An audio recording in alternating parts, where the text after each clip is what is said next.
Good morning, dear colleagues.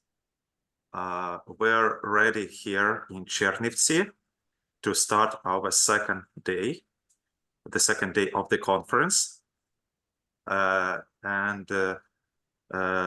us start it with the second keynote lecture. And I am very pleased and very glad to introduce you our keynote speaker, distinguished scholar and expert, Dr. Felicitas Heimann-Jelinek. And let me read some words about Felicitas.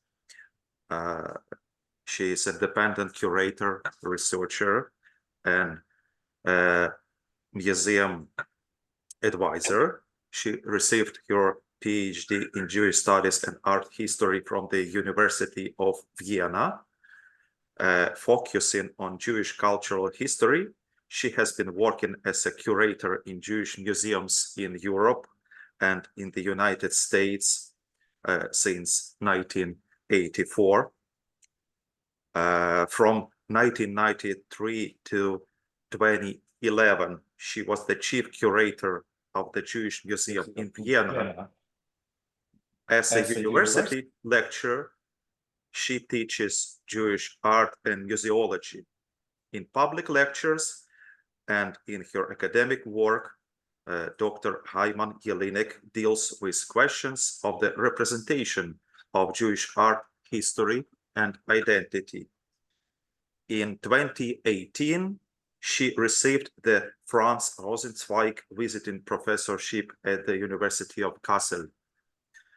In 2012, she organized the Keter seminar in Lviv, Ukraine, to train museum staff in Ukraine working with Jewish collections. This training played an important role in the communication of a large circle of researchers and museum workers to promote their work in the field of study, preservation, and presentation of Jewish collections in Ukraine. The paper of Dr. Heimann-Jelinek is titled Judaica Objects from Austria-Hungary, Differences, Similarities, Influences. They have approximately 40-45 minutes for the presentation and 10-15 minutes for the discussion, up to 15 minutes for the discussion. So please welcome Felicitas. The floor is yours. Thank you very, very much for the kind introduction, for the kind word, and for the invitation. I just want to say that I love my work in Ukraine, and I'm happy to see at least Nadia Ovitseva, who I met then in 2012 in Lviv when we all still believed in, I don't know, kind of a better world. So, but I'm very happy to see you all, and apologies for my yesterday's on and off hopping. How can I share my screen? Just a second. I try to do this. Share screen. I give you an access. Please try.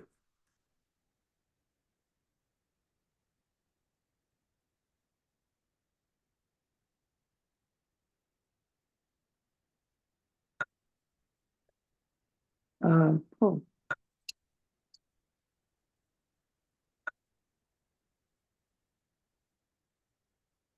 Do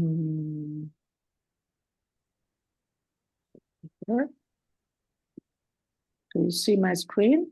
Here. No. Not yet. And now we can see your screen. Yes. Good.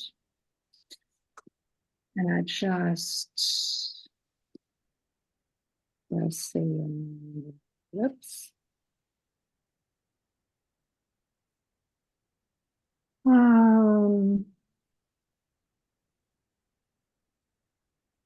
Could you make it on the full screen? Yeah, I wanted to do that, and now I don't know how to do it. I just don't see it at the moment. Yeah. Yes, ein Bildschirmpräsentation. Felicitas at the bottom, at the very bottom. Felicitas at the very bottom, on the bottom line. I actually I know it, but now I don't see it. More to Keep the going, left. keep your, to the left, left, Around. A No, little bit there. more left. left, Left. left, where there's like a screen. No, see Yeah, where it the said problem is Microsoft? I don't see it. That's the Goes problem. Ah. Now I see your cursor. I see yeah, your but cursor. I see the F5, probably F5, the key. Stop. Yeah, just a second. Is it here? Yes, Yes, yeah. yes. there, right there. You see where the slider is that says to make it smaller and bigger? Yeah. Right to the left of that, I have down at the bottom. and I There, can't. right there. I know no. it's Yes. There. Yes, Right there, yes, click click it. on this. It says Vorschau. Click on this. I'm sorry. No, the next one. Yeah, Good. yeah, but the problem is I can't see. No, this is stupid. I'm so sorry. I simply can't. I can't see it, and I don't know what to do.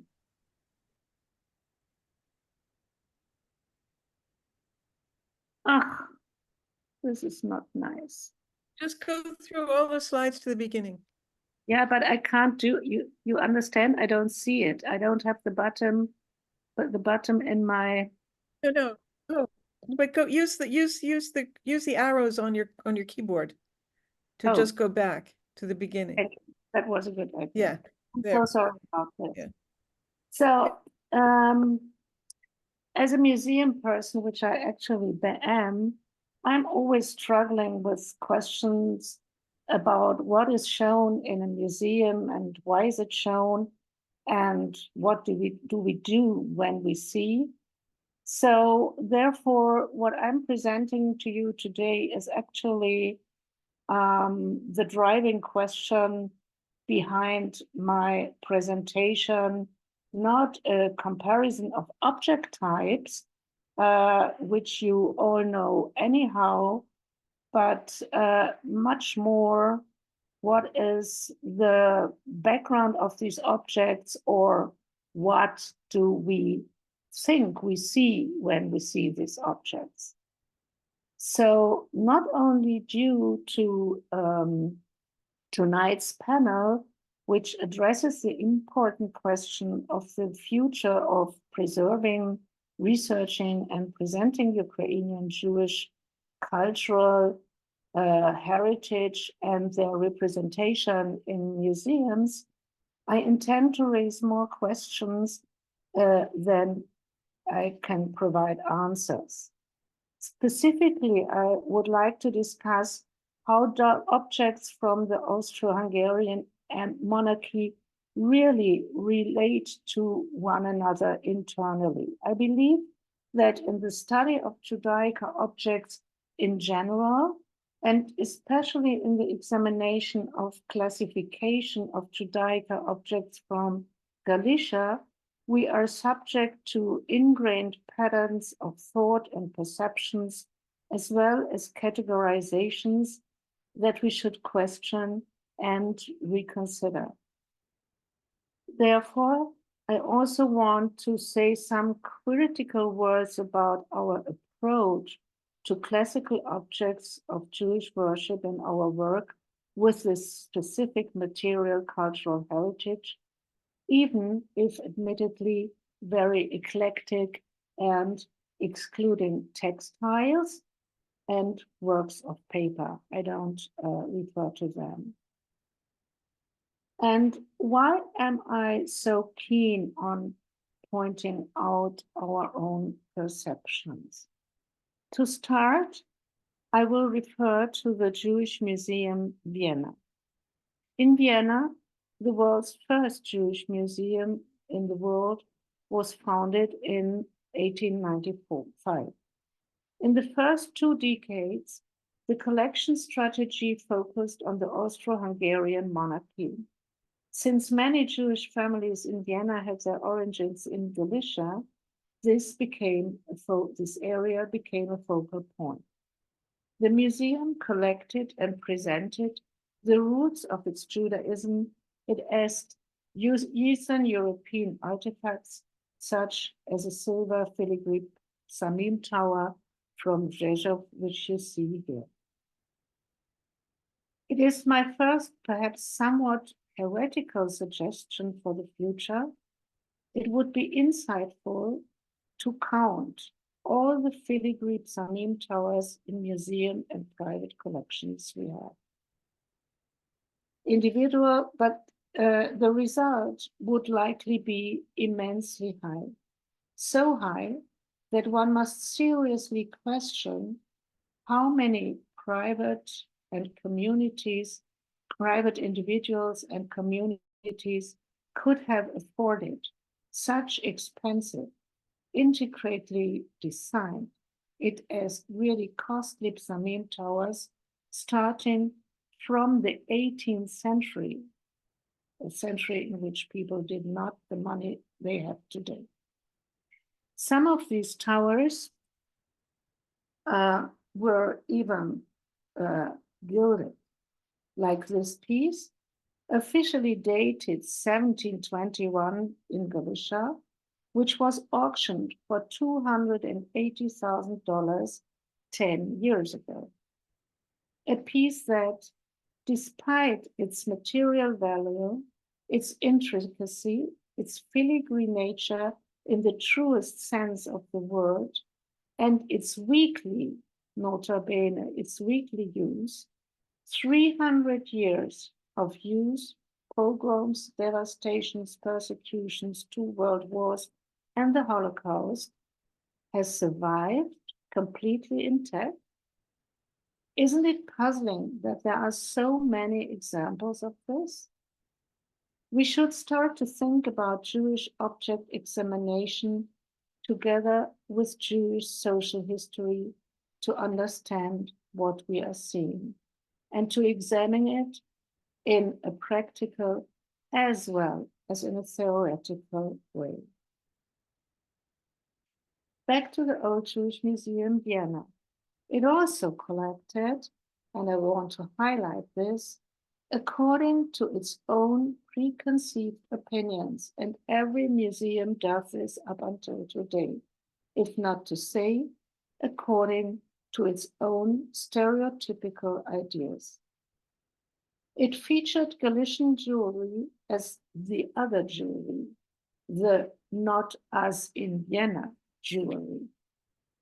What we see here is a model of a Sterntichel based on a doll's head. The representation of otherness is particularly evident through clothing and attire, and the fact that it is traditional for married Jewish women to cover their hair has supported the development of different fashions, as we know, including head coverings in various regions of the world. The Jewish Museum in Vienna demonstrated with models that Jewish women in Eastern Europe wore so-called Sterntichel, decorative textile pieces sewn onto their holiday head coverings, adorned with tinsel, pearls, jewelry, or even gemstones. The fact that these elaborately designed caps belonged only to a very, very thin part of the upper class was usually left unmentioned. Additionally, the portrayal implicitly conveyed that Galician Judaism represented a homogeneously Orthodox counter-image to the West. The implicit message of the models, their depictions in the yearbook for Jewish folklore, which you see here, and their given classification as, and I quote, a oldest, most pious type, B, the modern type, C, last type of special costume, is that Viennese Jewish women did not differ from non-Jewish women, and the integration process was successfully completed, in contrast to the women in Galicia who were not integrated as we see at them. What are we talking about? I'm sorry if I repeat anything that was discussed yesterday. When we discuss Jews in Galicia and Jewish Galician cultural heritage, Judaism in Eastern Europe has a long history. Just to wrap up, at the end of the 7th century, Jews coming from the Byzantine Levant settled within the territory of present-day Ukraine. When Jews were expelled from the German-speaking regions in the Middle Ages due to riots, persecutions, Polish rulers offered protection and support within their domain.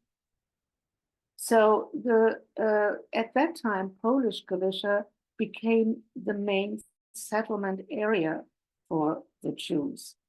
The first documentation of the existence of a Jewish community in Lviv, then the capital, dates from the late 14th century.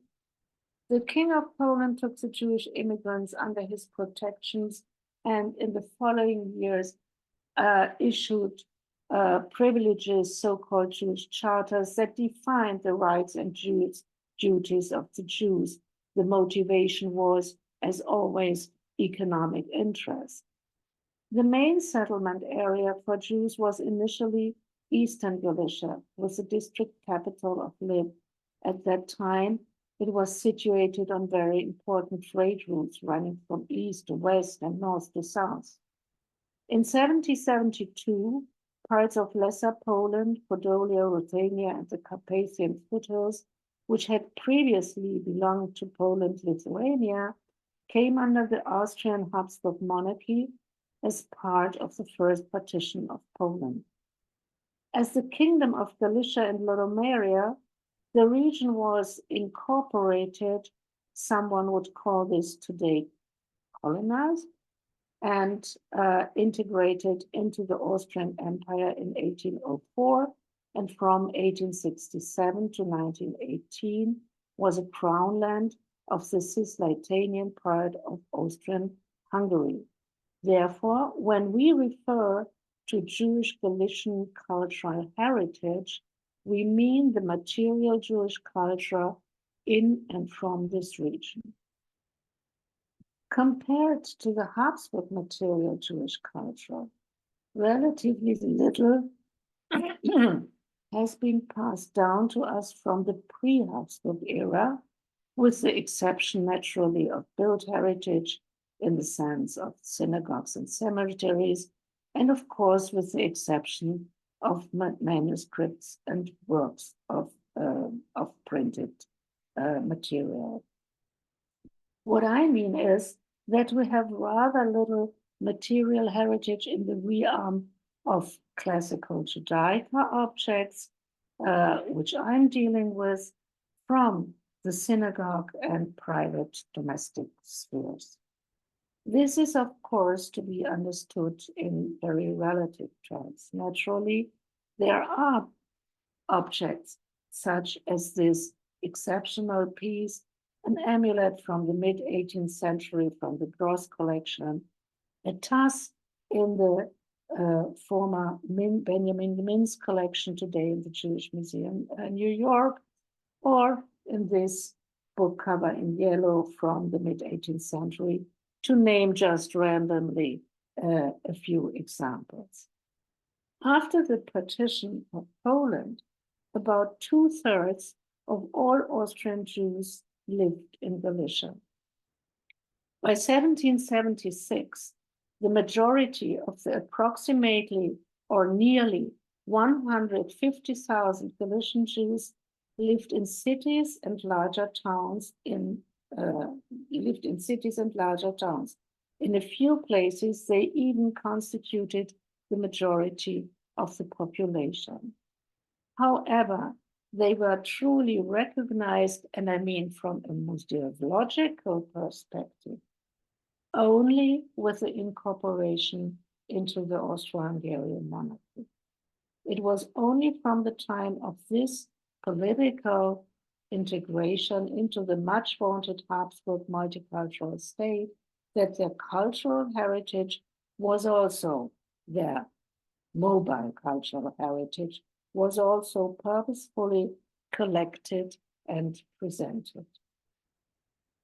When the Old Jewish Museum Vienna exhibited a Mabat Eretz Galicia, a watercolor manuscript from 1877, it was certainly neither to demonstrate an analysis of an affirmative identification of the Jews in Galicia with their region, nor as an expression of a cultural geographical claim that a significant part of the population could have asserted. Rather, it was to differentiate the Yiddish speakers from the High German speakers, the simple, perhaps even socialist shtetl Jews from the bourgeoisie and the imperial core cities of the monarchy.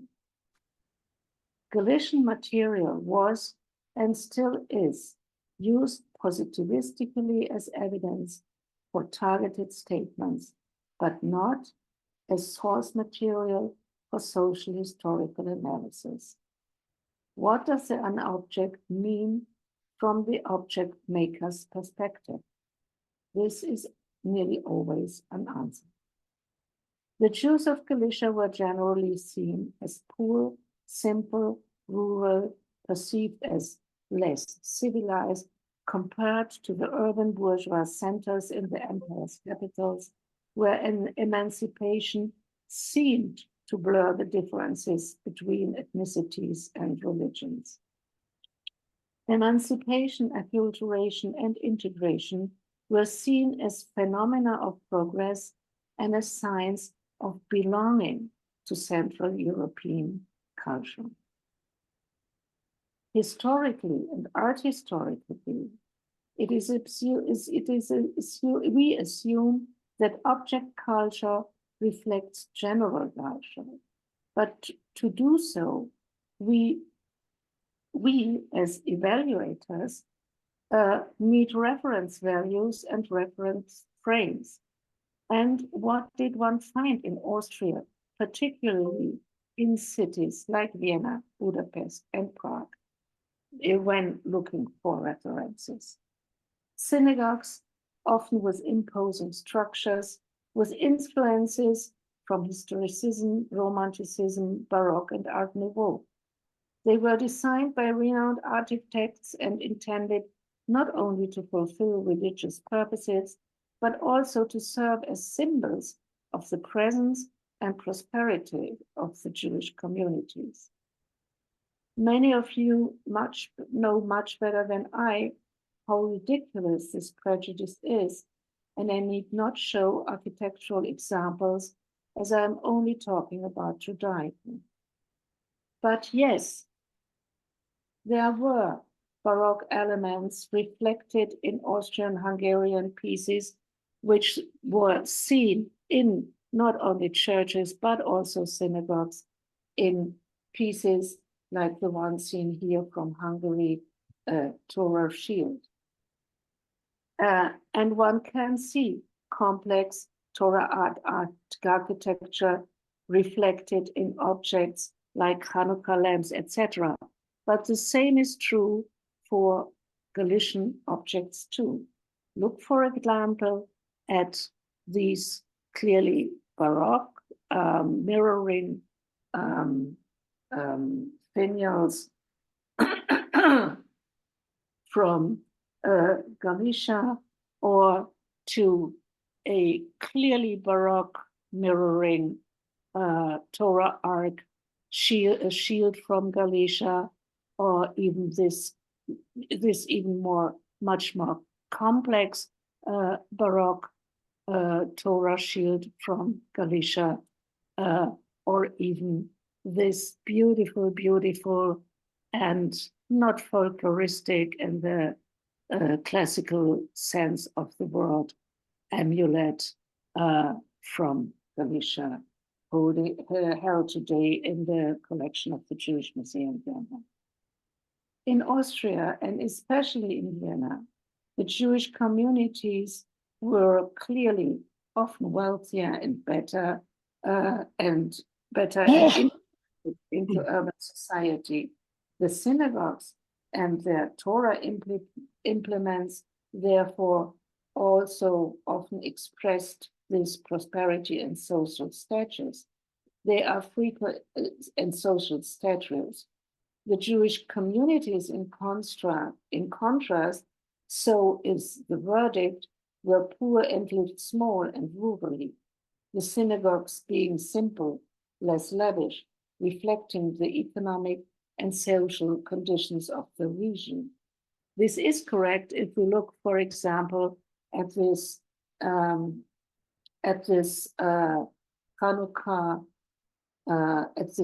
lamp from Galicia, which is held in the collections of the Jewish Museum in London. But if you look at the style, I mean, this is not a piece that lacks the will of styling something, the will of designing something. It just has a multiplicity of features. And I'm sorry about the background. I took this photo by my... Felicitas, we don't see the PowerPoint. Pardon me? We don't see your PowerPoint. It's turned off. It's turned off? I see. I see it. I see it You okay. see? I see it fine. Yeah. I don't. I see I it. see it.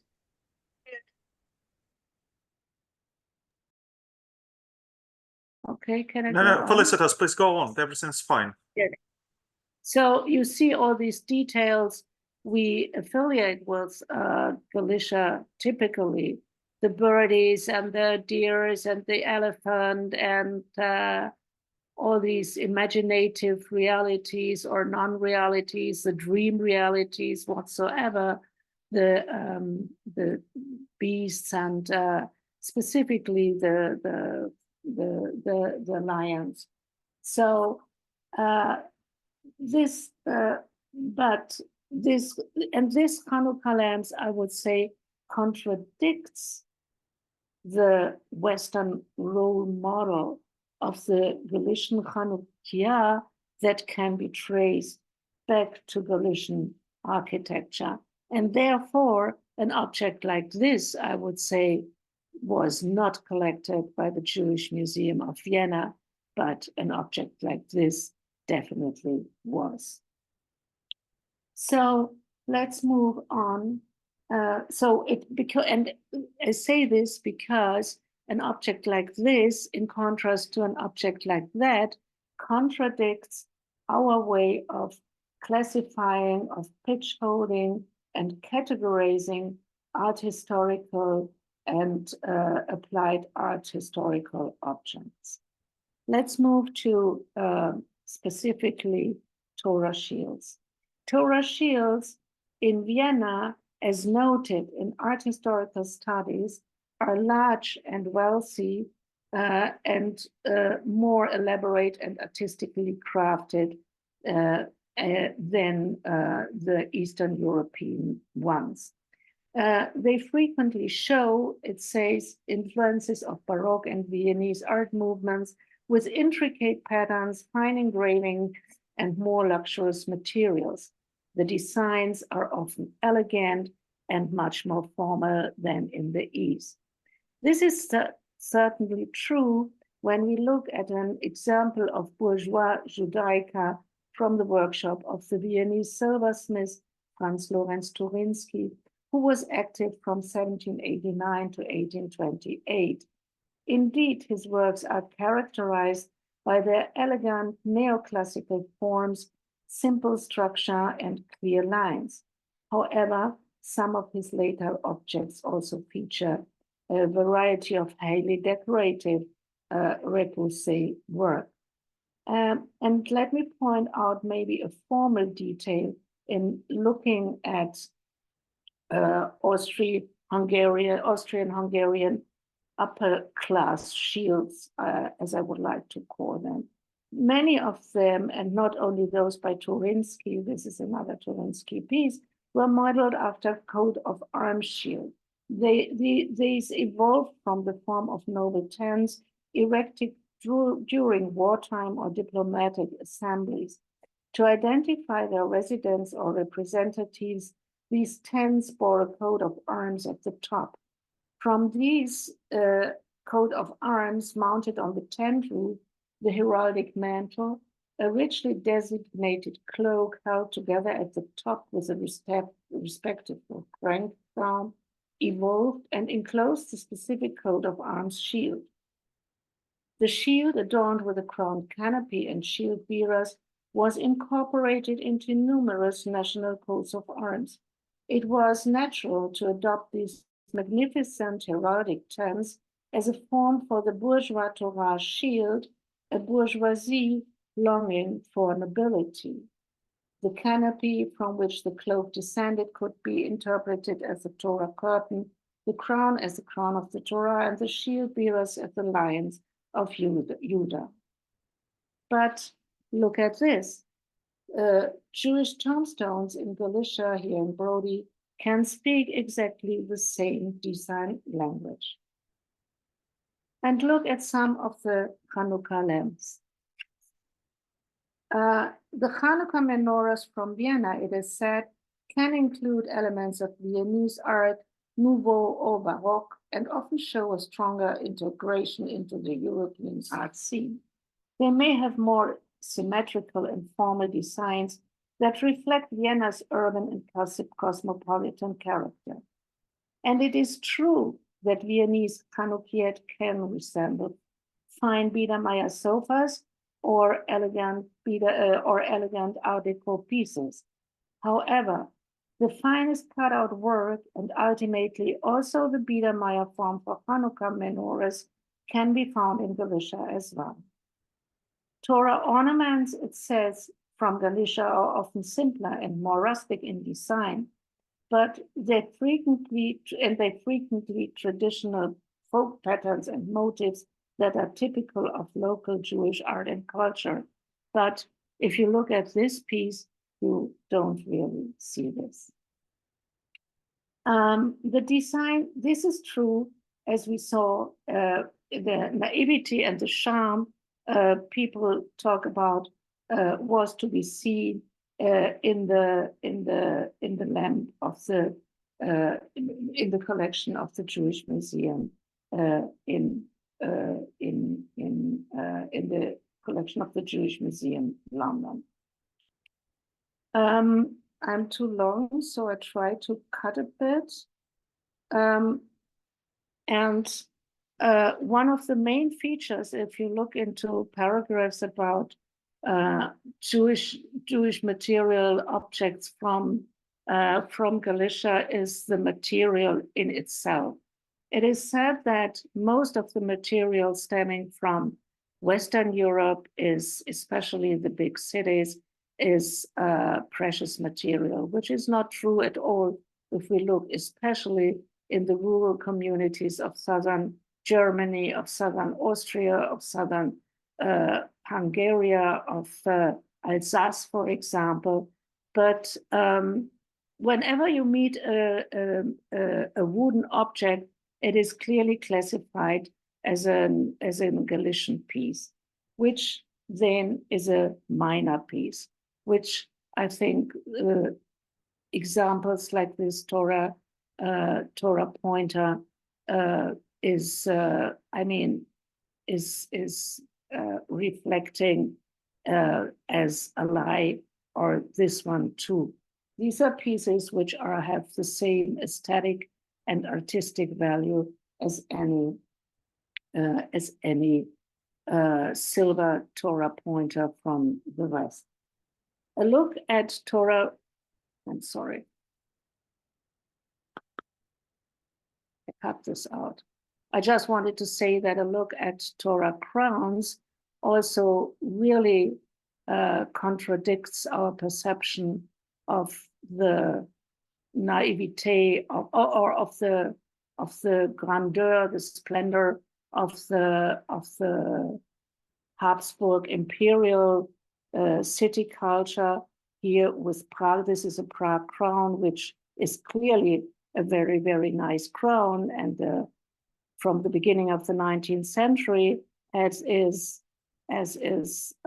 but in contrast, this Galician crown, I would say, is not less important and less beautifully crafted and from less material value than, for example, this piece, which is made in Vienna in the middle of the 19th century, and this one said to be Galician, and you know these kind of crowns, of which two, at least two, exist today and stem from a Hasidic, maybe Hasidic context. So a look at Torah finials presents a similar picture. Characteristics of the period of around 1800 are this rimonim, for example, from the Lemberg region. The tall conical base displays 6 lobes at the bottom, alternating between floral and shell motifs, and above is a corresponding design with stylized acanthus. Atop this is the conical shaft in the style of the Salomonica, a spiral column. On the recessed neck rests a spherical rimon ornamented with floral motifs encircled by a serrated edge. The upper part is crowned by a fully sculpted bird with spread wings on a leaf. This very specific type of a rimon appears to have evolved from a Galician type of Atzei Chaim, as our dear deceased friend Lillian Mann has proposed. So what we see here might well be a Galician invention and not a copy in terms of forms. And what you see here is what the Austro-Hungarian rimonim have really all in common with this form of food, this widespread food, which you see here in a Viennese example, here in a Prague one, and here in a Budapest one. So the overlaps, there are overlaps and intersections, and there are even interchangeability of Galician and especially Austrian objects, which are particularly evident when it is unclear whether the object was made in Vienna or maybe in Lemberg. This applies to psamim towers as well as to certain cups and to tefillin cases. And there are objects that appear to have been produced in both, alternatively, in Vienna and Galicia, or perhaps merely attributed to both. Let's take a short look on the Pidyon Haben plate, on which I would like to dwell for just a moment, as it is a little, to say the least, enigmatic to me. This is a piece from the Jewish Museum, New York collection, originating again from the Benjamin Mintz collection. Some of these kind of plates bear Lemberg silver marks like this, which is inventoried as Lemberg 1825. Others, like this one at the Jewish Museum, London, is dated Vienna 1835. Both these Pidyon Haben dishes are decorated with the sacrifice of Isaac and the border signs with the zodiac in beaded ovals. A number of such plates exist with minimal variations in order of the scenery. Sometimes animal and protagonists are on the other side, but also further small differences exist. There are also dishes, not all, surrounded by the signs of the zodiac, featuring the iconography of Solomon's judgment or also the finding of baby Moses. Of similar style and quality is a very also a belt buckle with a Lemberg mark from 1818 in the famous Kiev collection. Around half of the whole considerable big corpus is unmarked. Its production seemed to have exploded in the 20th century. A lot of pieces on the market are, I would say, not original. Going through a number of Jewish museum collections, one cannot establish the proof of this kind of Pidyon band plates other than those attributed to Vienna or Lemberg. None of them are to be called, and none the Viennese one, none the Lemberg ones can be called quality objects. On the contrary, hence it can be assumed that this corpus of objects was invented rather for a growing market than for popular use. By acquiring and exhibiting objects like the shown Psamim Tower, the Pidyon HaBen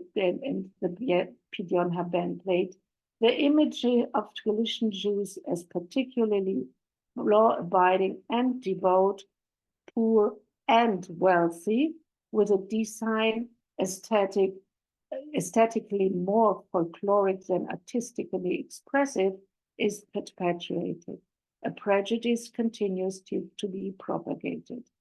This brings me back to the beginning of my considerations, namely what is presented in institutions such as Jewish museums, that provide objects that provide insight into what Jewish museums or museums with Jewish departments perceive as Jewish and Jewishness, and how they define, construct, perpetuate, and significantly shape public perception of poor Jewish Galician identity.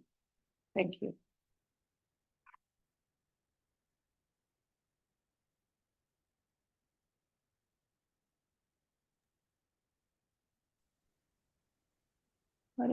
Thank you so much, Felicitas, for your interesting highly professional and in-depth presentation, and also for sharing your knowledge, your understanding, and your experience with us. And now let me start the discussion. Questions, comments are welcome from your colleagues. So please, first of all, let me check with the chat. Currently, we have no questions in the chat, but we have questions. Okay, so the question from Evgeny, please.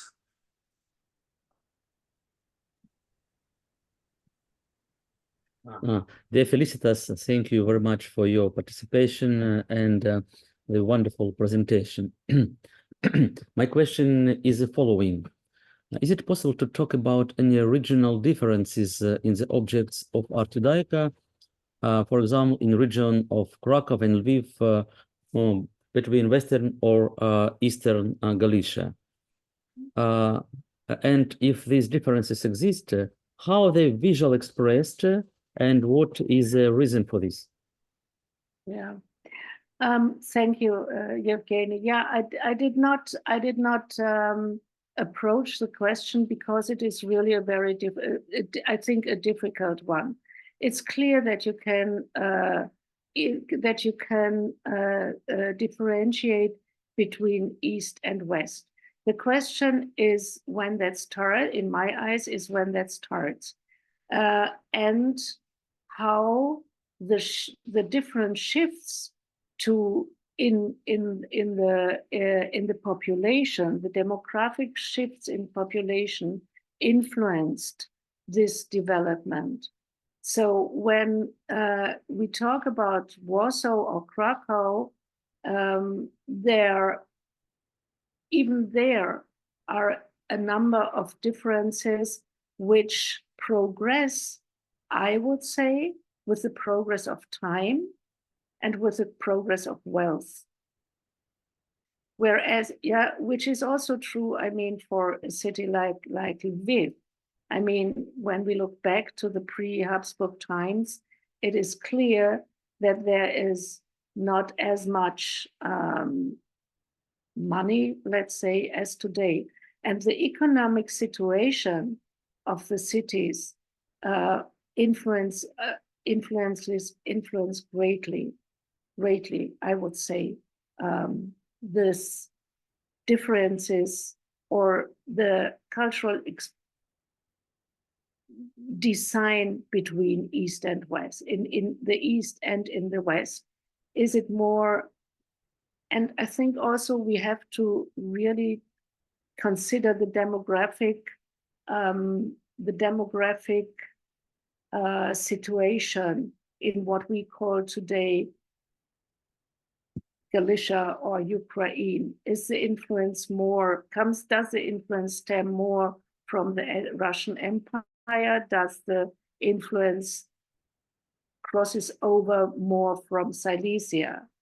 Yeah, I mean, this is also really a question of, I would say, population and cultural heritage, which people bring with them when they move, when they migrate. And we all know that the migration in this part of the world is a rather steady one. Thank you. Yelena Solomon, please. So I've been having some technical difficulties. If you can't hear, let me know. We can hear you. Okay. So my question is actually a comparison between your presentation and Anna Berezin's, and maybe she can also answer some of this.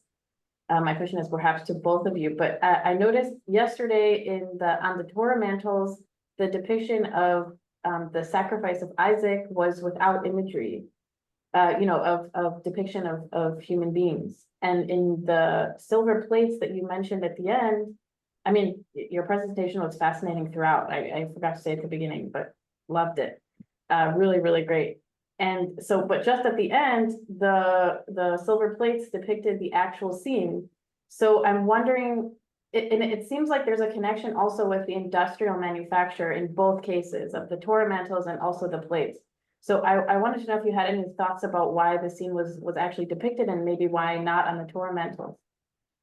Yeah, I don't know why not on the Torah mantle, because the Torah mantles, which was shown yesterday, you mean in the presentation of whom?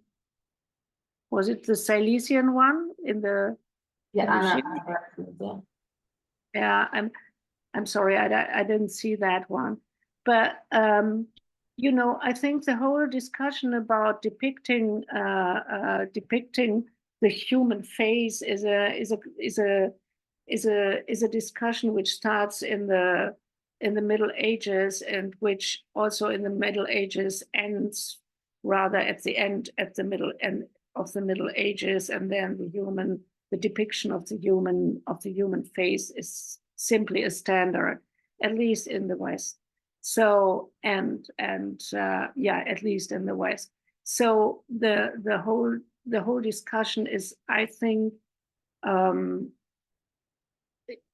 mean, for example, in when in Wrocław, Torah shields, so that means a bit farther east, Torah shields appeared with Moses and Aaron, the figures of Moses and Aaron, like they appear in opening book plates, as we know.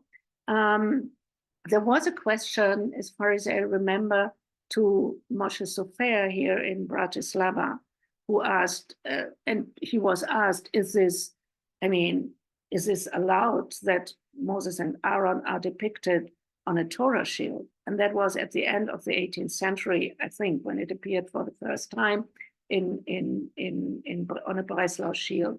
And the answer by the Khatam Sofer was, it is allowed, if you know, falsify it a little bit. So we have Tassim, which show Moses and Aaron with a snip on their, the little tiny snip on their nose. Say, and that was sufficient to, you know, not make it a complete human face. Yeah.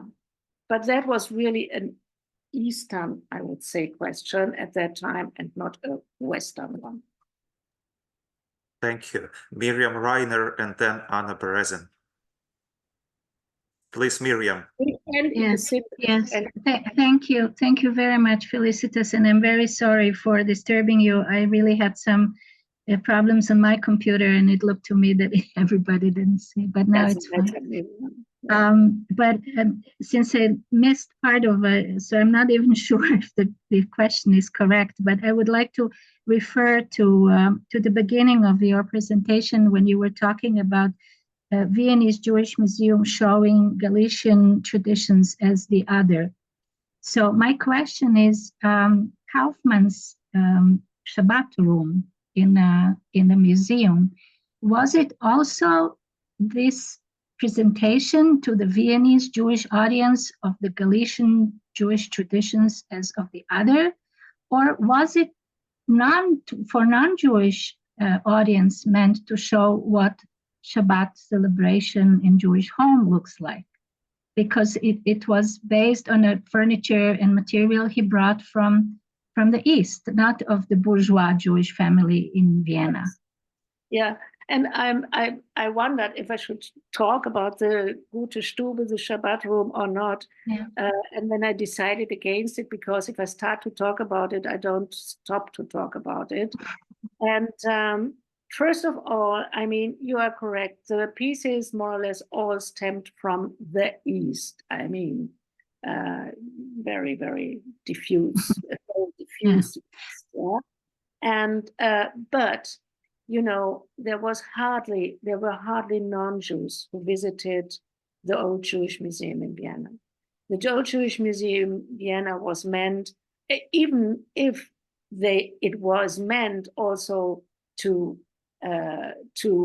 enlighten Gentiles, it was meant for the own clientele, for the own community, and for a rather white Jewish community, rather broad community, which in a way was addressed like, you know, being completely uprooted and not familiar anymore with their Jewish heritage, but only assimilated, an assimilated Jewish bourgeoisie, which was not the case, but nobody, I mean, and also in referring, you know, in that sense, also, I mean, people who visited the Jewish Museum, the Old Jewish Museum, Vienna, I mean, they were not from the real Orthodox Eastern European community. They were not. They were from a bourgeois community and from a, not even from a Sephardi, not even the Sephardi community came to visit. Yeah, it was an Ashkenaz, it was built, established, and collected by an assimilated bourgeois Ashkenazi circle, let's say. And it was meant for this person. You know, when I do exhibitions, I always say I do the exhibition for myself, because I have to clarify something. I have so many questions, and so I have to deal with them. And this is true for those people who established the Old Jewish Museum too. They had questions, they had issues, and they wanted to resolve these issues for themselves. And they had pictures in their head, and they wanted to show these pictures about Galicia, about, I don't know what, even the Yemen. They were not afraid that this will then undermine their own position in a broader society, that they will be perceived as backward and I don't think so. I don't think so, because there were other role models for the Shabbat Stube, for the Shabbat room. There were role models in there were Ukrainian chambers, and there were Ruthenian chambers and stuff like that on world exhibitions, on fairs, and don't forget the uprising museums of European ethnology. They all worked with this kind of sceneries. Yeah, it was a scenery. Yeah, it was not. Yeah. Thank you. Thank you. Thank you. very much. Anna, please. I hope you can hear me. Thank you, Felicitas, for your presentation. It addressed so many questions. I think it was so important. I just start from a short comment about sacrifice of Isaac, because I showed them yesterday. Yeah. It was. I think it was not consistent, because I compared my curtains yesterday with decoration in Chernivtsi, synagogue, and in Novoselitsa. But simultaneously, we have this wall paintings in the synagogue in Ilinsi that Evgeny Petler talked yesterday, and then we have human figures there. So it was not consistent, this choice of how you show sacrifice of Isaac in the same period in the same region. But my question is, you talked about this object from the museum. From the museum in London. Did they have any conception, some idea why they? Because you emphasized that the museum in Vienna had this kind of concept how to present Galicia, and then London Museum bought things. Did they have any concept, or it was just some like acquisition without any strategy? I would say. Yeah, I'm not sure one can really compare these two institutions, because the Jewish Museum in Vienna was, as said, I mean, founded really in the frenzy of European nationalism, of rising nationalism, and of looking for identities. And the Old Jewish Museum Vienna, and also Prague and Budapest, they have to be seen in that context, in the context of nationalistic self-impression and self-assertion, I would say. Whereas the Jewish Museum London is much later. I mean, it was founded in the 1930s, and the objects which came into their holdings were brought with them by many times by immigrants from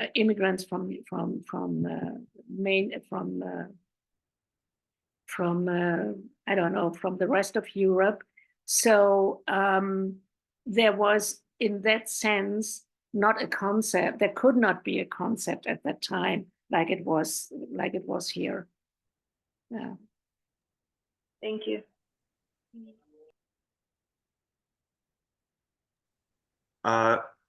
More questions, colleagues? I think we have just a few minutes for the last question. Any questions or comments? If not, okay. Yeah. Sergei Kravtsov. Okay, two last questions. Okay. Sergei Kravtsov, and then Samuel Gruber. Thank you. Felicitas, thank you very much for your presentation and for showing me once your possessions there. It was a great impression that I received. And you told me and sent me some list of von Mises collection in your store, in your museum. Von Mises, just for all of us, this is a aristocratic Jewish upper stratum of Lviv society, family that moved at certain moment to Vienna, becoming a parliament member, and so on and so forth, and coming to prominent economists and physicists and so whatever.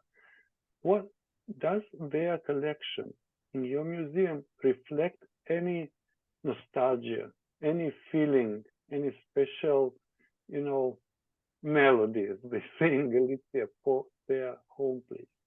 Yeah, thank you very much for this question, Sergei. It is really an excellent question, because for those who do not know, the Mises family came from Prague as well as from Lviv to Vienna at the end of the 19th century. They became very wealthy, and as Sergei said, they also became politically engaged. And they made some donations to the newly found, or at the beginning, around 1905 or so, to the Old Jewish Museum in Vienna. And in the beginning, when we started to build up that museum, we always thought, oh, these are really objects they brought with them on their migration path from east to west. That was not true at all, Sergei. First of all, they were art collectors, but they only collected paintings and high art. The few Judaica objects they donated to the Jewish Museum, they bought here in Vienna to give it to the Jewish Museum.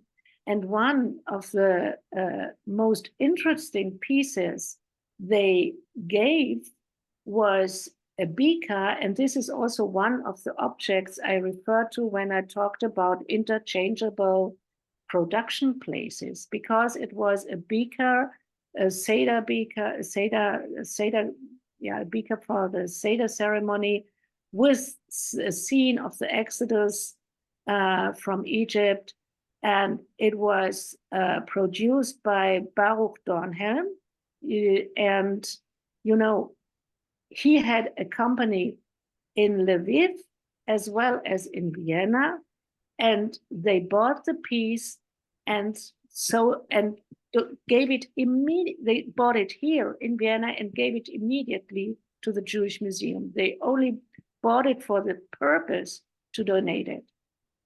They had no connections to these pieces. That would be my insight. Thank you so much. Very important. Thank you. And the last question, Sam, please.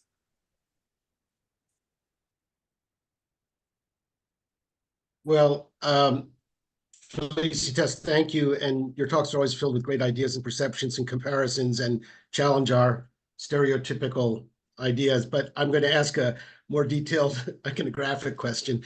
I was very pleased to see the Torah breastplate with the tent and the crown on top, and then showing it with the gravestone. And I've been looking at these in synagogues and synagogue wall paintings and trying to source them. And it's a good example where it's dangerous when we compartmentalize ourselves by materials, because we see this across all the different media, books, wall paintings, synagogue art, Torah decorations, gravestones. And the sources also seem to be so mixed. So is it Turkish tents that were captured by the Poles in the 1680s? Is it Renaissance curtains behind royalty and nobility?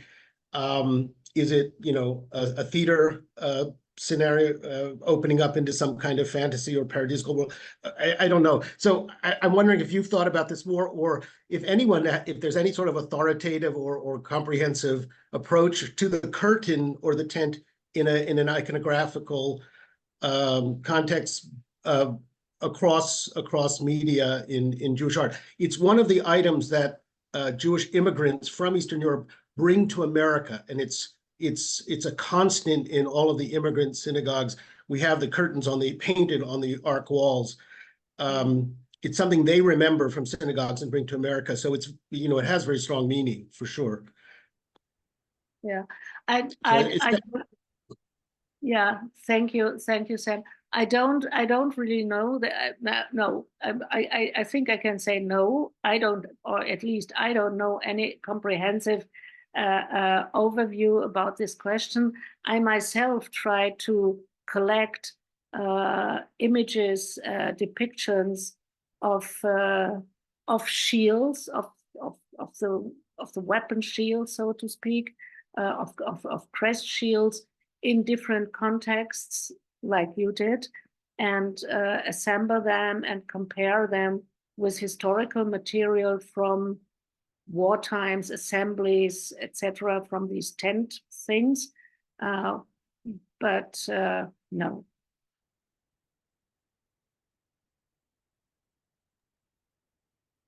Thank you so much, and we need to finish. Unfortunately, this section.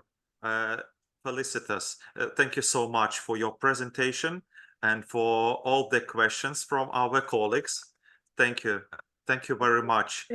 And I hope to see you also, Felicitas, in the closing event of our conference today, which is the final discussion.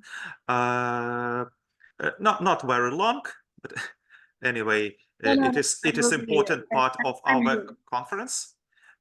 Thank you very much. And now we have 25-minute break until 11:35 East European time.